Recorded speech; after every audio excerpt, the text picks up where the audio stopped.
Hola, hola, yo soy Septuagint y el día de hoy les traigo la historia de Susana Cebes. Esta historia ocurre en España y conforme va la historia te vas a ir dando cuenta eh, porque es una historia triste, porque tiene toda la escena del crimen manipulada y por más que las evidencias están presentes de quién fue quien hizo el crimen, pues la policía decide que no hay pruebas suficientes como para incriminar a esta persona.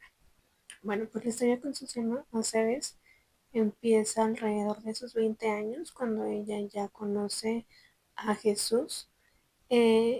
Justo ella está anunciando su matrimonio, o sea, la noticia de que se va a casar con Jesús, y a la vez también a sus familiares pues les da la noticia que está embarazada.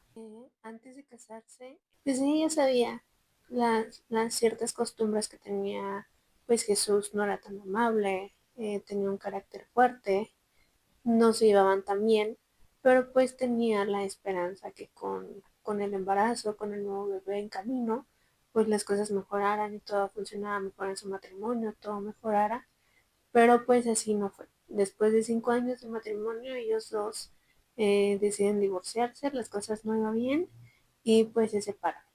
Entonces cuando se separan, ella decide que va a ir al psicólogo y va a empezar a tomar conciencia como más psicológicamente para tratarse, para estar bien para su hijo, para ella. Y pues yendo al psicólogo, este psicólogo le dice que pues lo que ella necesita es volver a sus 20, sentir que está en sus 20, empezar a salir otra vez con personas, a fiestas, conocer gente, o sea, distraerse. Prácticamente le dice que cuando ella no esté al cuidado de su hijo, porque obviamente tienen la custodia compartida a Jesús con ella, pues le dice que salga de fiesta, que se divierta, que piense en ella y así. Y es ahí cuando ella pues le hace caso al psicólogo y empieza a salir más, empieza a ir a más fiestas, más reuniones, empieza a conocer gente y aquí decide hacerse un cambio de look. Ella tenía su cabello largo y pues se lo corta. Entonces justo en este trance en el que pues ella está volviendo a salir de fiesta con sus amigos y todo esto, conoce a Saturnino. Saturnino es una persona pues no diferente a su ex esposo Jesús, es una persona de temperamento fuerte, es celoso, posesivo, ella siente que es muy, que la sigue, que, que no respeta su espacio, que no respeta sus decisiones. Entonces, pues esta relación no dura mucho, dura alrededor de un año. Y pues bueno, aquí es cuando llegamos al día de los hechos. Esto ocurrió en España, en Zamora, y fue el 15 de septiembre del año 2000. Aquí pasa que Susana queda de verse con su hermana Estrella esta noche para ir a tomar algo, un café, y pues pasa el tiempo y no llega Susana, le marca Estrella, no, no le contesta, le vuelve a marcar, no le contesta, pero pues como sabemos que Susana estaba en fiestas y conociendo personas y así, pues su hermana cree que a lo mejor fue la fiesta y sigue de fiesta, entonces pues deja pasar esa noche. Deja pasar esa noche y al siguiente día ve que su hermana no le dio, o sea, Susana no dio indicios de dónde estaba, de si llegó bien, de por qué no llegó con ella al café y todo esto. Entonces, pues a ella ya no se le hace normal. Así que decide ir a su casa, ella llega a su casa y puede pasar la cochera para subir y tocar a su departamento, cosa que se le hace extraña porque pues ella siempre deja el seguro, ¿no? Entonces puede subir a la casa y todo y toca y ve ahí su carro estacionado, pero pues por más que ella toca, no abre y entonces es cuando Estrella decide ir a casa de sus papás por un juego de copia de llaves para poder abrir la casa y ver qué está pasando con Susana, pues porque sigue sin contestar. Entonces, bueno, aquí tenemos que ya es la mañana del 16 de septiembre, Susana va por las llaves a casa de sus papás y pues regresa. Cuando regresa al departamento, ella abre la puerta y al abrirla se da cuenta que pues el lugar está completamente desordenado. Hay botellas de alcohol por todos lados, colillas de cigarro, hay 3, 4 vasos por ahí revoloteados en la sala, pero pues ella no ve a Susana ahí, no ve a ninguna persona, simplemente ve como que todo el tiradero, todo el reguero en la sala, no ve nada, pero hay un olor pues fuerte, hay un olor diferente. Ella decide ir a los cuartos siguiendo este olor pues ya putrefacto, un olor fuerte, y ahí es cuando se da cuenta que pues su hermana está muerta. Y pues pasamos a la escena y cómo se encontraba a Susana. Susana se encontraba boca abajo al lado de la cama con un golpe fuerte en la cabeza con sangre. Ella estaba sin... Estaban las sábanas removidas por ahí, por allá. O sea, estaba como raro, porque en la cama había una almohada con sangre, pero Susana no estaba en la cama, estaba tirada al lado de la cama. Entonces, evidentemente Estrella entra en shock por ver a su hermana ahí y procede a marcarle a su mamá, a contarle la situación, y después de marcarle a su mamá, pues enseguida le marca a la policía para que lleguen, para que empiecen a investigar y pues para ver qué fue lo que pasó y todo esto. Y pues bueno, aquí ya llega la mamá y aquí es cuando llega el oficial. El oficial se llama Mateo Canas y pues él es el que empieza a llevar el caso, el que empieza como a buscar eh, pues indicios de qué fue lo que pasó, y empiezan pues a acordonar la escena. En la escena del crimen se encontraba la cama con manchas de sangre en la almohada. El cuerpo tenía 4 golpes en la cabeza que parecían haber sido con un martillo. Ella tenía una camiseta blanca enrollada en su cuello con la que fue estrellada. Sus piernas se encontraban entreabiertas y entre sus piernas pues había un... las sábanas estaban revueltas por todas direcciones y entre ellas se encontraba un teléfono móvil que no pertenecía a Susana. Y pues bueno, la primera hipótesis que dio este policía es que probablemente pues ellos dos entraron al cuarto, o sea, tanto Susana con otra persona entró al cuarto para tener relaciones consensuadas, todo siendo un juego sexual, y esta persona pues al momento de estar estándola con la playera haciendo un juego, ya no le gustó a Susana, a lo mejor Susana se molestó y pues él eh, eh, procede a darle un golpe con algo contundente en la cabeza, y pues es cuando deja la mancha en la almohada, y dicen que esta persona se va por asustada y todo, y que probablemente Susana no se intenta pararse, y ahí es cuando vuelve a caer de que no aguanta el golpe, o sea, no aguanta pues ya su cuerpo, y por eso es que está al lado de la cama. Pero la realidad es que pues no tiene mucha lógica, primero que ella haya querido tener relaciones consensuadas, y tampoco tiene lógica porque ella está en la cama y porque ella está tirada en el piso. La otra hipótesis es que simplemente ella se emborrachó, una persona abusó de ella en este estado inconsciente, y ella cuando pues agarra conciencia intenta defenderse o algo así, y a la persona pues con lo primero que encuentra cerca la golpea, y ahí es cuando la... Y pues ahí es cuando podría haber quedado tirada en el piso, pero pues bueno, o sea, sigue habiendo muchas inconsistencias de por qué hay una cama, pero ella está tirada al lado de la cama. Y pues bueno, ya teniendo estas hipótesis, el policía decide retirarse. Había bastantes eh, lugares de donde poder tomar el ADN. Había botellas de alcohol, había vasos, había cigarrillos. Bueno, y pues aquí es cuando el policía sale del cuarto y llega a la sala y empieza a ver la escena. Pues hay cosas que no le son coherentes. Para empezar, había demasiadas botellas de alcohol y solo había 3 o 4 vasos. Había colillas tiradas por todos lados, pero justo en la mesa, en vez de estar apagadas en un cenicero, estaban como que todas formaditas en hilera. Y luego ellos sacaron el ADN de los vasos y de las botellas y aparecían más de 10 personas diferentes.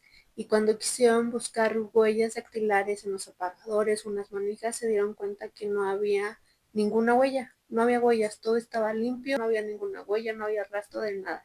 solo el ADN que encontraron en las colillas de cigarros, en las botellas y los vasos, pero ningún ADN concordaba con, o sea, de esas 10 personas, ninguna concordaba con una amistad que fuera de ella, con personas cercanas, personas que la conocían, o sea, las personas de las que era el ADN prácticamente no tenían ni razón ni existencia en la vida de Susana. Evidentemente aquí el policía Mateo pues se da cuenta que esto era una escena manipulada.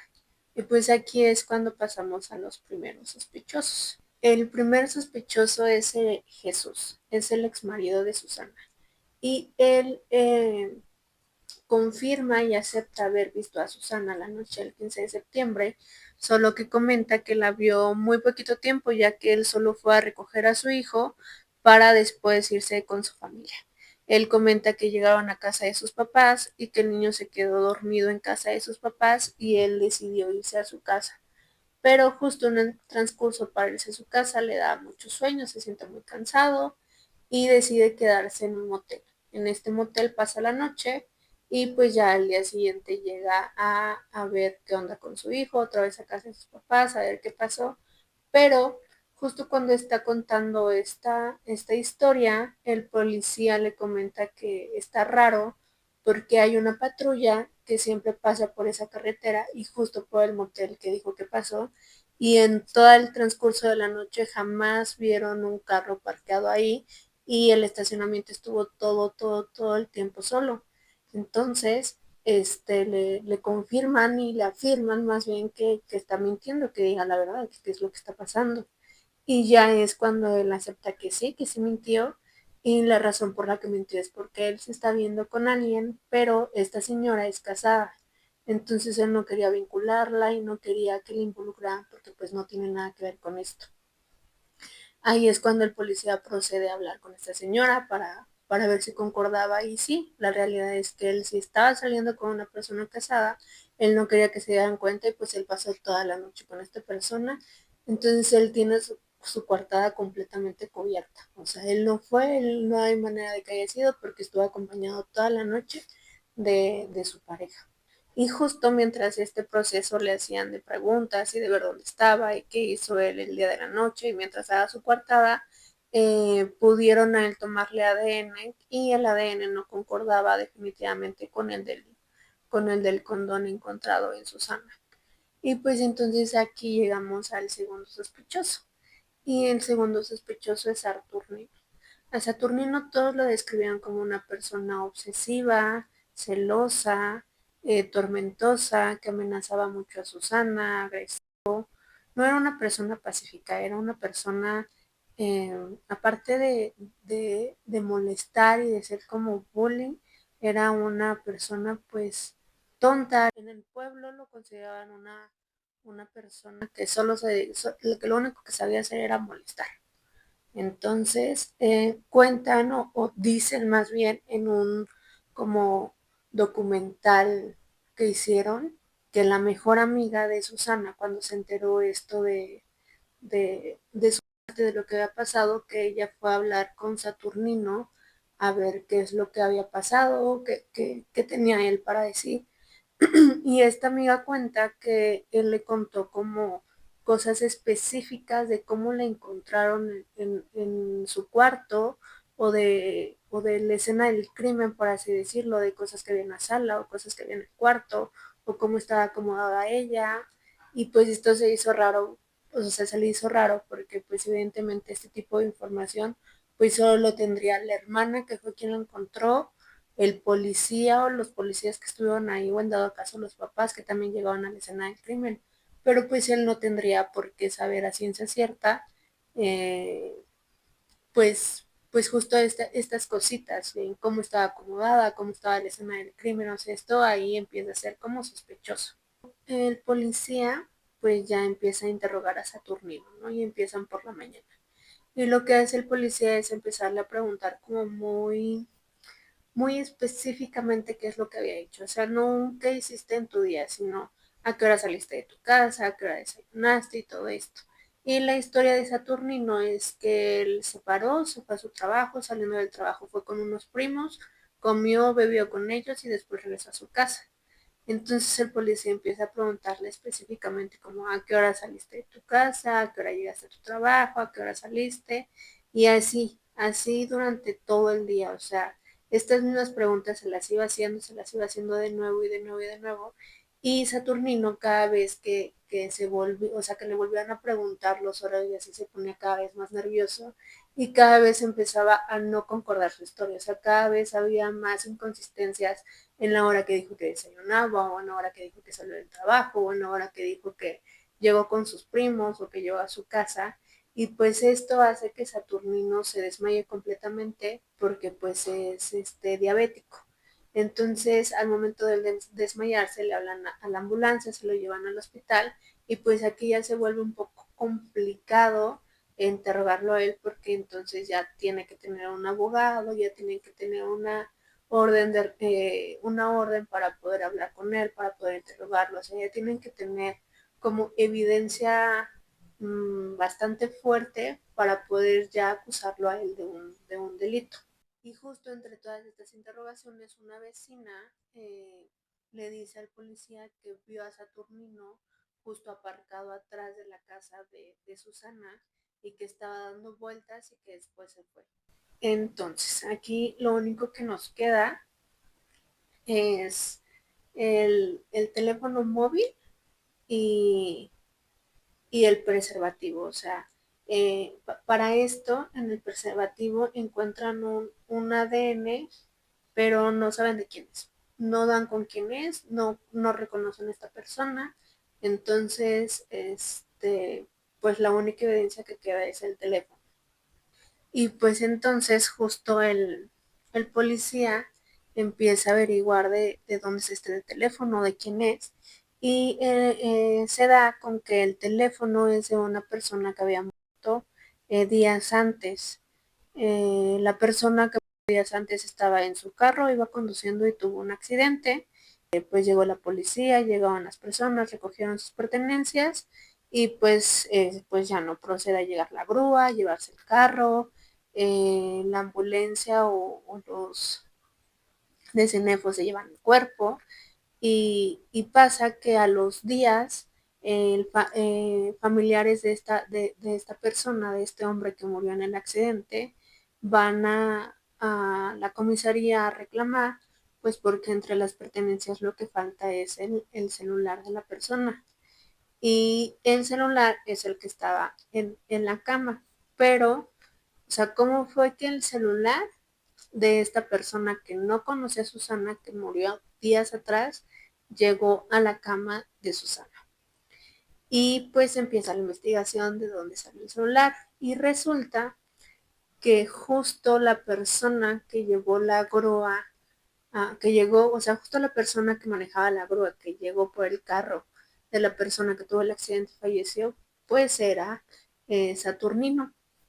Entonces Saturnino de ahí agarró el teléfono y aquí otra vez empiezan las inconsistencias. O sea, ahí otra vez nos damos cuenta que efectivamente Saturnino es quien hizo o sea, quien mató a Susana, quien cometió este crimen, pero como todavía tenemos la prueba del ADN de la persona que no se ha reconocido, pues no pueden culparlo directamente. O sea, siguen siendo pistas no sin sentido, sino pistas que no tienen validez. O sea, necesitan algo más específico porque hay un ADN que estaba en el condón que no es de él. Entonces todavía no juntan como las cosas necesarias para poderlo culpar.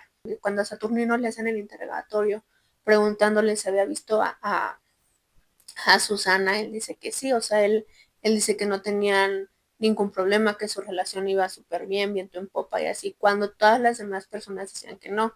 Entonces el policía le dice, ok, discúlpame, pues yo tenía entendido que ustedes dos pues ya no tenían una relación estable, no estaban bien, que ya habían terminado, y él le dice que no, que sí la vio, que justo la vio esa semana 2 veces y en las 2 ocasiones ellos llegaban a tener relaciones íntimas y que justo el celular de esta persona que falleció lo compraba. ¿Por qué? Pues porque entonces está diciendo la verdad. Él se llevó un celular que no era de él y lo dejó en casa de Susana.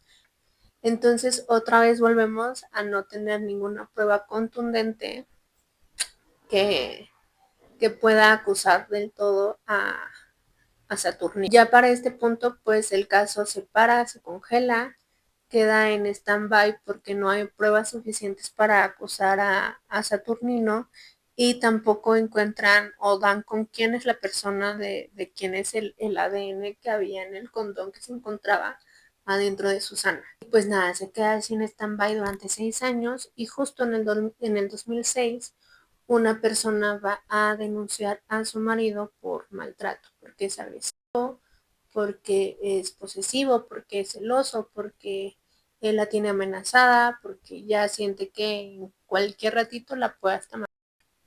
Y justamente esta persona que va es esposa de Saturnino. Hizo su vida, encontró una nueva pareja y se casó. Esta es la persona que va a denunciar y cuando llega con la policía pues empieza a decir cosas que no tiene que decir, como que Saturnino la tiene amenazada con no abrir unas maletas que él tiene, porque si las abre la va a matar. O sea, literal le dijo, no te metas ahí, no abras esas maletas, no tienes por qué verlas y si tú llegas a abrirlas te voy a...